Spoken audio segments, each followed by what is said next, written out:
ఏమంటే ఈ free bus చాలైందో కండక్టర్లు ఏం చీదరించుకుంటురమ్మా ఆడోళ్ళను. సర్కారు ఫ్రీ పెట్టినా కూడా గులుకుటనే టికెట్ కొడుతురు. ఏదో వాళ్ళ సొంత బస్సులు ఎక్కినట్టే ఫీల్ అవుతుర్రు. కానీ అందరు గట్లనే ఉండరు కదా. కొందరు గిట్లా మంచిగా వల్కరించుకుంటా ఆడుతూ పాడుతూ అందరిని కలుపుకుంటా మాట్లాడేటోళ్ళు కూడా ఉంటారు గీ అన్న లెక్క. కొందరు వాళ్ళు ఏ పని చేసినా తీసుకునే జీతానికి న్యాయం చేస్తారు. వాళ్ళు చేస్తున్న పనికి మస్తు మర్యాద ఇస్తుంటారు. ఏ యాష్ట లేకుండా ఆడుతూ పాడుతూ ఆ పని చేసుకుంటారు. అగో అసొంటోళ్ళ దాంట్లోనే పరుచూరి సుధాకర్ రావు అనేటైన ఒక ఆయన తెనాలి ఆర్టీసీ డిపోల కండక్టర్ లెక్క పని చేస్తుండు.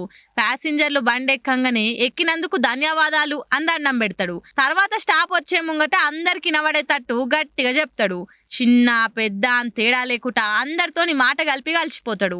అటెనక బస్సు దిగినాక కూడా బస్సు ఎక్కినందుకు థ్యాంక్స్ అందన్నం పెడతాడు. అయితే గిట్లనే ఈయన వీడియో ఒకటి వైరల్ అయ్యేసరికి ఏపీ రవాణా శాఖ మంత్రి రాంప్రసాద్ రెడ్డి సారు ఈయనకు ఫోన్ చేసి మెచ్చుకుండు. అగో ఎందుకంటారా, ఆ వీడియోలో ఈయన బస్సు ఎక్కిన స్కూల్ పోరలతోని మాట కలిపి రవాణా శాఖ మంత్రి ఎవరన్నా అడిగిండు. ఏమో అంకుల్ మాకు తెలియదని పోరలు చెప్తే రాంప్రసాద్ రెడ్డి ఆయన కడప జిల్లా రాయచోటి నియోజకవర్గం నుంచి గెలిచిండు. ముఖ్యమంత్రిని ఎట్లయితే గుర్తు పెట్టుకుంటారో ప్రతి మంత్రిని కూడా గట్లనే గుర్తు పెట్టుకోవాలి అని చెప్పుకొచ్చిండు అందులో. అయితే మీకు ఒక పరీక్ష పెడతానా ఏనండి. మన ఆర్టీసీ శాఖకి రవాణా మినిస్టర్ గా ఉన్నారండి, పేరు చెప్పండి. తెలీదా? రాంప్రసాద్ రెడ్డి గారు. ఆయన ఏ నియోజకవర్గంలో ఎమ్మెల్యే గెలిచారు? కడప జిల్లా రాయచోటి. అది అర్థమైందా? గుర్తుపెట్టుకోండి. ప్రతి మినిస్టరు ముఖ్యమంత్రిని ఎట్లా గుర్తుపెట్టుకుంటారో అన్ని శాఖలు కూడా తెలుసుకోవాలి. అంతేనా? ఓకే, ధన్యవాదాలు. అట్లాగే ధన్యవాదాలు. రైట్, మంచిదా బాయ్, ధన్యవాదాలు అందరికీ. ఈ వీడియో వైరల్ అయ్యే వరకల్లా మంత్రి సార్ చూసి పిల్లలకు నేర్పుతున్న తెలివిని చూసి ఫోన్ చేసి మెచ్చుకుండా అన్నట్టు. చేసే పనిని మనసుకు నచ్చినట్టు మంది మెచ్చేటట్టు చేస్తే ఎన్నటికైనా గిసొంటి గుర్తింపు పక్కా వస్తుంది. ఏమంటారు?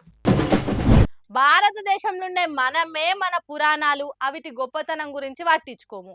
గసొంటిది గీ అక్క మన దేశం దగ్గరికి వెళ్ళి బయటి దేశం పోయి అంత పెద్ద పదవి ఎక్కుతున్నా కూడా మన పురాణాలు మర్చిపోకుండా అవిటి మీద ఒట్టు తిని ప్రమాణ స్వీకారం చేసింది.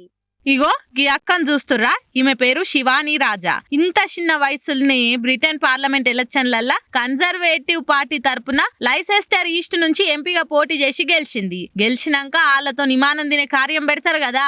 అయితే అప్పుడు గీ అక్క తన దేశం గొప్పతనం గురించి మర్చిపోకుండా భగవద్గీత చేతిలో పట్టుకొని దాని సాక్షిగా ప్రమాణం చేసింది.